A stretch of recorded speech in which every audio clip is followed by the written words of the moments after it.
એ થોડા ઘણા એક દોડો માણા એવો રાખજો પગારથી કે આ તળાવમાં ચાલ બાવળિયા ઉગવા જ ના હાલે એમ.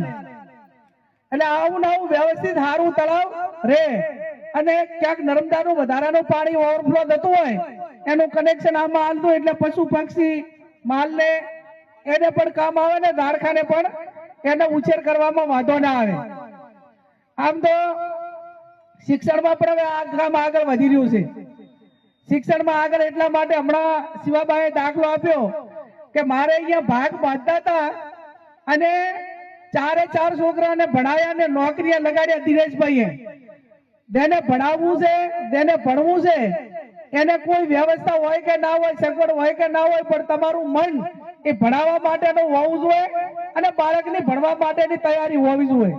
આ બે ભેગું થાય તો ભાગ બાંધે માણે ભાગ બાંધીને છોકરાને સરકારી નોકરીએ વળગાડ્યા એ નાની વાત ના કહેવાય. અભિનંદન આપો ને એમના માટે.